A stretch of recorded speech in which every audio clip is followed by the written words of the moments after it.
May 18th, 1969. We were almost ready. Man had orbited the moon once. Man had test flown the Lunar Module, the lunar landing craft, in Earth orbit once. But before we would commit men to a lunar landing, there were still a number of things to be worked out. This was the mission of Apollo 10. In the words of its commander, Tom Stafford, to sort out all the unknowns and pave the way for a lunar landing.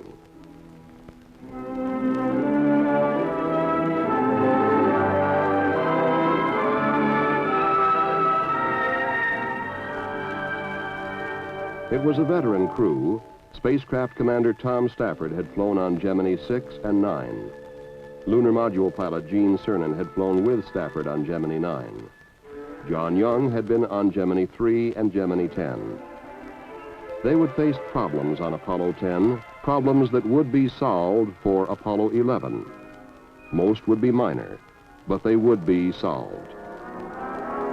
Stafford, Young, Cernan.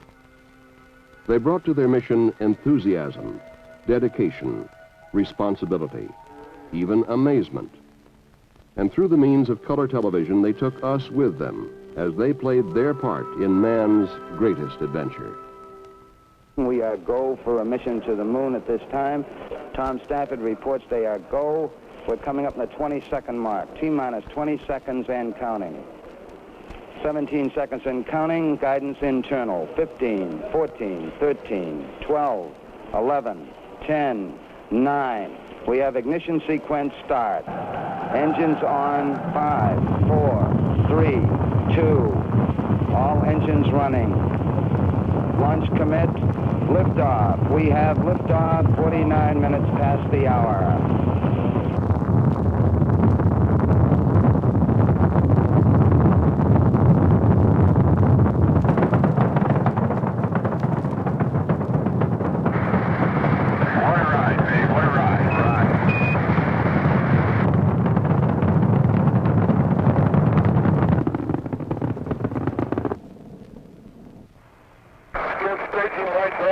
Roger. Good ignition on the second stage. Man, that staging was quite a sequence. Just like old times. It's beautiful out there. You guys sound ecstatic. Man, this is the greatest, Charlie. Apollo 10 was headed for its initial parking orbit around the Earth. After the checkout in orbit, it was time for TLI, translunar injection, the burn of the S-4B engine to send Apollo 10 to the moon. 7 minutes, counting up. Roger, 10. You'll go for TLI. S-4B's looking as planned. Right on. Seco. Roger, Seco. We confirm the cutoff. Apollo 10, with a perfect burn, was on its way to the moon. Now, the command and service module separated from the S-4B and turned around to dock with the Lunar Module. For the first of many times, Tom Stafford turned on the small, high-resolution color television camera and shared with the people of Earth the spectacular sights of outer space. Apollo 10 took along all those who had made and were making the conquest of the moon a reality.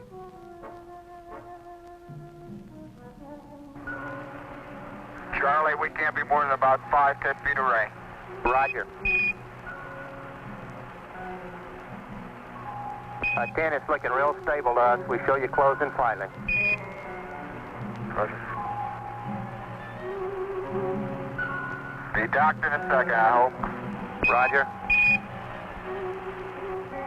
10, Houston, you're looking good. We can see the markings in a rendezvous with it. It looks like you just docked. Roger, we got a capture. You haven't fired yet. Roger. Snap, snap, and we're there. Got 2 grays. Roger. You saw the docket, Charlie. Gene, we can read the numbers on the LEM docking window. During the docking, Apollo 10 encountered its first problem. The mylar containing the insulation on the spacecraft hatches had broken, releasing a snowstorm of fiberglass in the zero gravity. Hey, we're going to have a heck of a cleaning job here. They had insulation all in the seal, all in the valve, and it is really a heck of a mess up here. For Apollo 11, it would be fixed. Then we watched as they pulled free of the S-4B and got our first live color pictures of the blue planet Earth. Charlie, this is, it's so hard to describe. You can go right up past Alaska and you can see the polar caps. It's incredible. Well, we see it all here, Gene. Its colors are really beautiful. That's great. And the blackest black that you ever could conceive is the setting for all this. Right. So Stafford, Young, and Cernan began their coast away from Earth, their speed continually dropping as the arms of Earth's gravity tried to pull them back. To control the temperature of the spacecraft, they performed a slow, steady rotation. Yeah, it sounds like shortly we'll soon be about 55,000 miles out, huh? Yeah, that's right. Sounds like a long way from home, Joe. It was time to continually check the trajectory and the spacecraft. The command module, call sign Charlie Brown, the lunar module, Snoopy. It was time for conversation, and it was time for showing the people at home on the Earth what space travel is like. And up here, for one time, you have your choice. If you don't like things right side up, you can go upside down. I just do whatever he says. Roger, down here. Okay, we got one of you in each direction. That's the only way to fly. Farther and farther from Earth, Stafford, Young, and Cernan flew on their wingless flight. Now, off the rotating home planet, day and night became only a progression of minutes as the spacecraft rotated at 3 revolutions an hour. They're about to finish that ambulance thing, and we're going to psych out. Today and tomorrow, we should be around the moon. Right.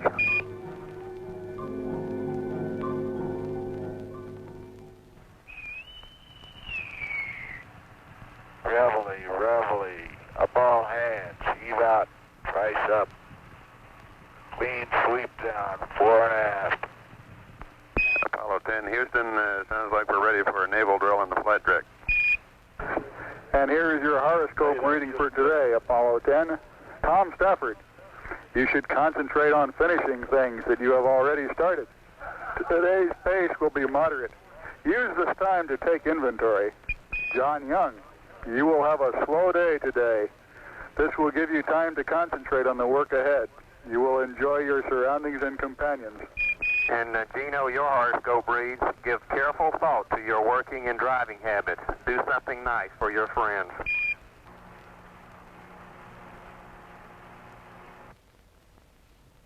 The crew of Apollo 10 was getting ready for lunar orbit. Checklists gone over, clocks synchronized, computers updated. As the time for the lunar orbit insertion burn neared, the men in mission control concentrated on their displays. Houston, Apollo 10, just tried looking out as far as I can out of the top hatch window and still can't see the moon, but we'll take your word that it's there. Over. It's there plus 60 miles. No guarantee on that. Apollo 10, Houston, 2 minutes to LOS. Everybody here says Godspeed.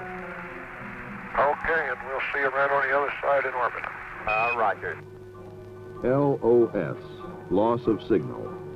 The burn to place the spacecraft into lunar orbit would take place behind the moon, out of contact with Earth.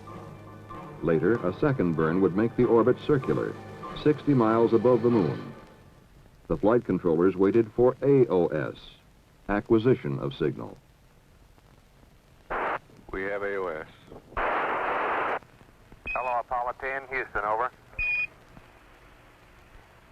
Roger, Houston, Apollo 10, you can tell the world that we have arrived. How's the view, 10?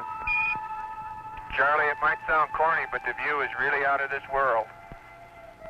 For the second time, 3 Americans orbited the moon. The electronic senses of Miss Finn, the manned spaceflight network, followed their flight, measuring precisely their orbital path. Information vital to the success of the first manned landing. On the first orbit, the crew turned the TV camera on the scarred lunar landscape. See a crisis up here. That's the first real thing I'm positive of that I've seen that I recognize, and boy, it's really stands out. Stafford, Young, Cernan. 250,000 miles from Earth. 60 miles above our desolate satellite.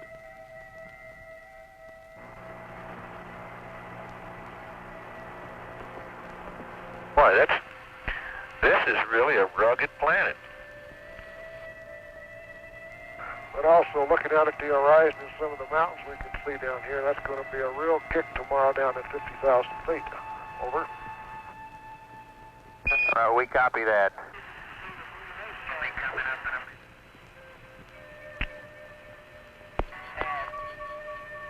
Hello, Houston, Apollo 10. We've got a beautiful view of the Earth here, but it's absolutely fantastic.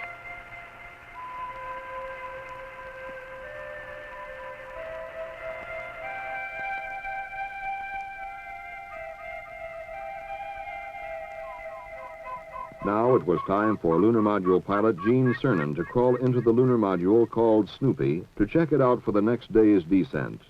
His evaluation?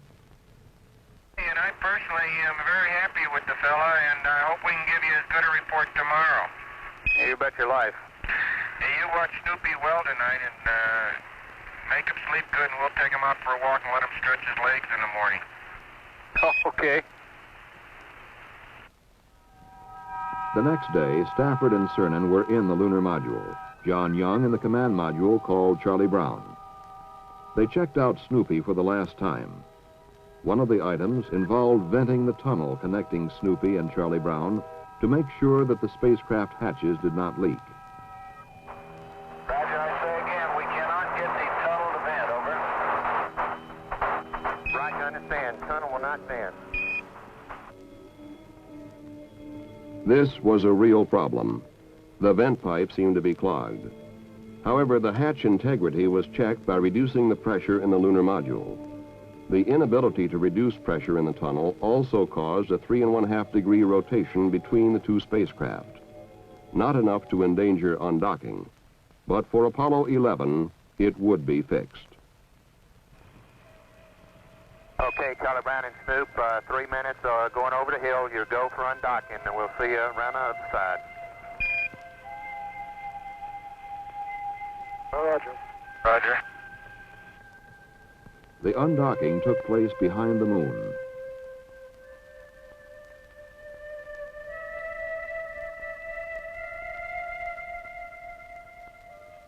When contact was re-established, Snoopy and Charlie Brown were ready for the separation maneuver prior to descent. The word from John Young and Charlie Brown was, You'll never know how big this thing gets when there ain't nobody in here but one guy. You'll never know how small it looks when you're as far away as we are. Hey, John, if you get a chance, you can turn on the radar transponder and we'll correlate the VHF ranging with it. Okay, my transponder is on. Transponder is on and the test switch is in operate. I should be getting a radar signal here, and I sure don't.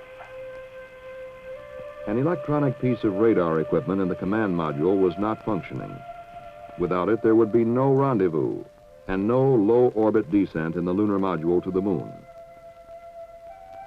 In mission control and in the two spacecraft, switch positions and procedures were rechecked. For the descent and subsequent rendezvous were the heart of the Apollo 10 mission. From mission control, one last-ditch instruction was sent up. Roger, how about trying to recycle the power switch, Charlie Brown? In the command module, Young turned the switch off, then on again. Hey, that did it, you guys. It's on. Hey, and I got signal strength, though, buddy. What do you know about that? A little thing, a stuck switch, but for Apollo 11, it would be corrected. Okay, Jose, say adios, and we'll see you back in about 6 hours. Right. Have a good time while we're gone, babe. Yeah, don't get lonesome out there, John. And don't accept any TEI updates.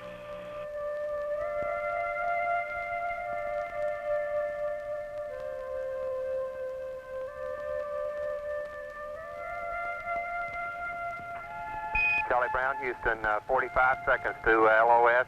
You're still go for DOI.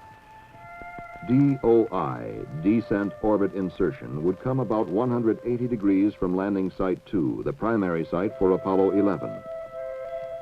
According to the inexorable laws of celestial mechanics, this burn of the Lunar Module descent engine would put Stafford, Cernan, and Snoopy less than 10 miles above the site. Once more in mission control, they waited for word from the moon. Houston, Charlie Brown. They're down there among the rocks, mumbling about the boulders and things right now. 8 miles above the surface, 35,000 feet over the ancient hills.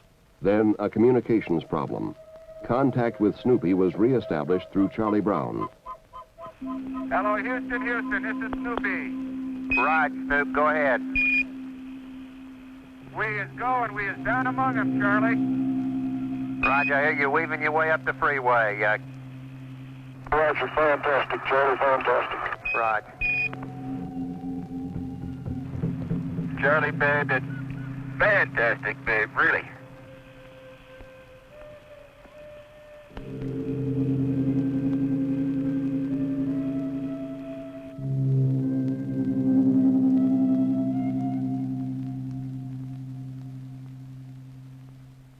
We just can't believe what we're seeing. I tell you, Joe, this satellite of ours, this moon of ours, had a rough beginning somewhere back there.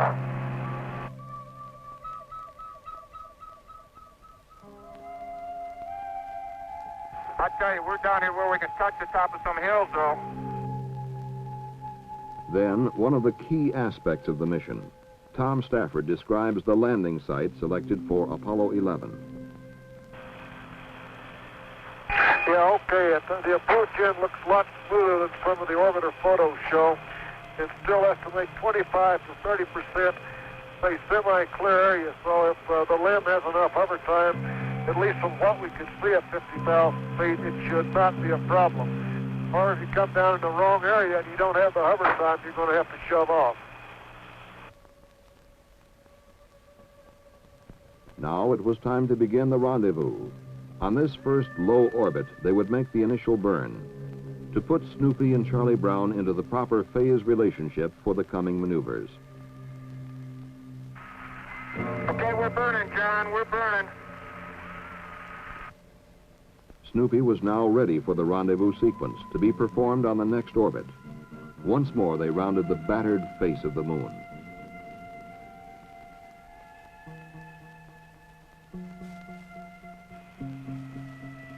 Oh, Charlie, we just saw Earthrise, and it's got to be magnificent.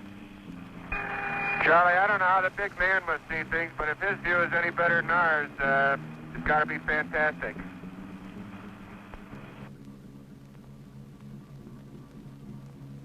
Before the actual rendezvous burns took place, the lunar module's ascent stage would have to be separated from the descent stage.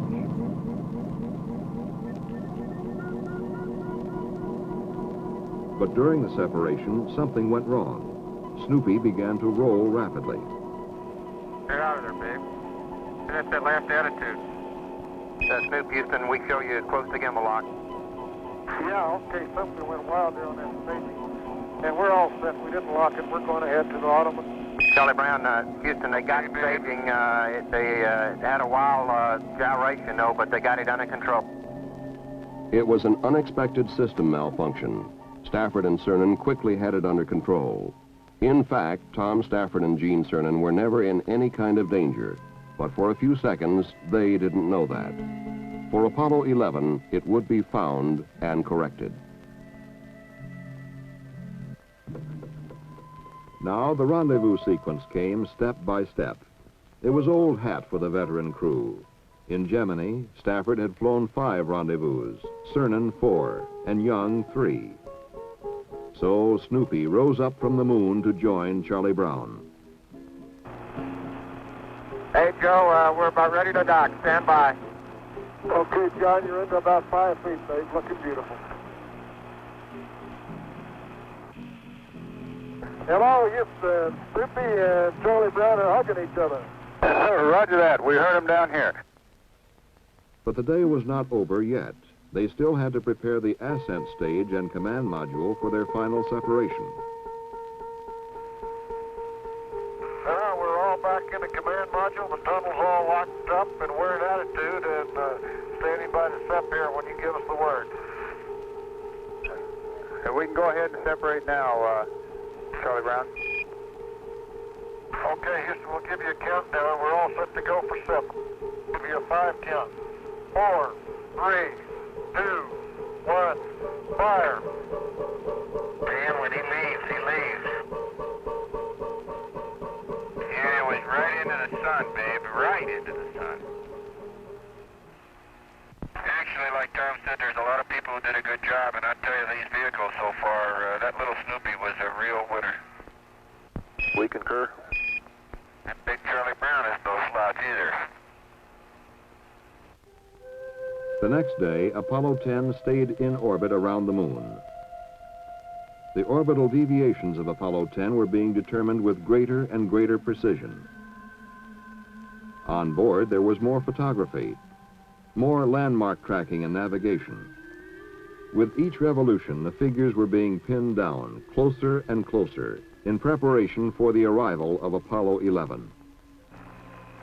Tell Jack Smith, there's some very interesting looking things that sort of look like volcanoes. There's one on the backside that if it was in a different setting, you could call it Mount Fujiyama. I saw.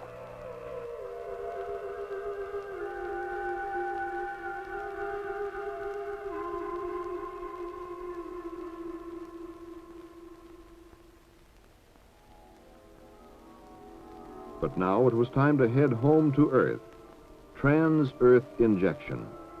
The one burn of the mission that absolutely had to work. The burn that would push Apollo 10 out of its lunar orbit. Everything looks good for TEI. Roger, we're go here, and we'll see you on the way home. Again, this most critical of all maneuvers would take place behind the moon, cut off from earthly contact.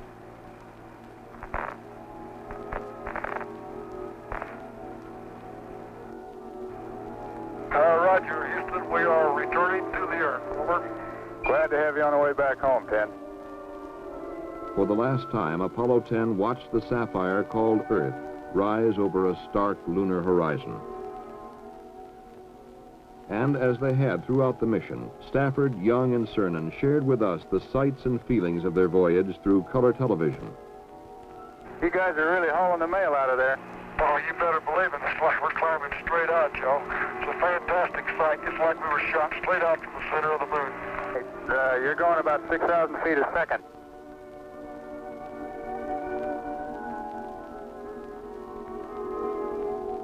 As the crew of Apollo 10 hurtled earthward, they decided to perform one more test. A test not in the original objectives of the mission, but a test that would solve a problem that had baffled space engineers for years. Somebody finally came up with the idea of using a razor and brushless shaving cream. That's amazing, 10. Absolutely. That's what the space age does for you.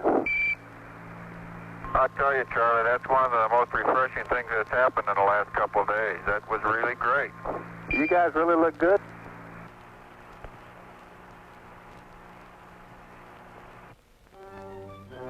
Down from the moon toward the coast of Earth, Apollo 10 sped on its incandescent path, toward its dawn rendezvous at sea.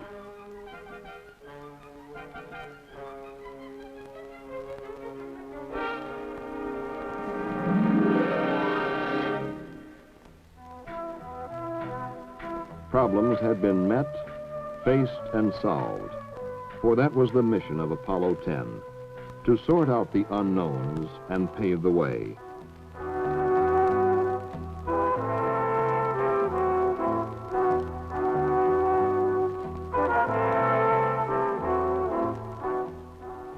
But as the men of Apollo 10 were reunited with their families and friends, attention was already turning elsewhere. Apollo 11 had been rolled out to its launch pad even before Apollo 10 had entered orbit about the moon. Now it stood, pointed toward a distant lunar sea. How much we're going to progress in the future is left to your imagination. But if we harness our energies and keep our perspectives right, the goals are unlimited.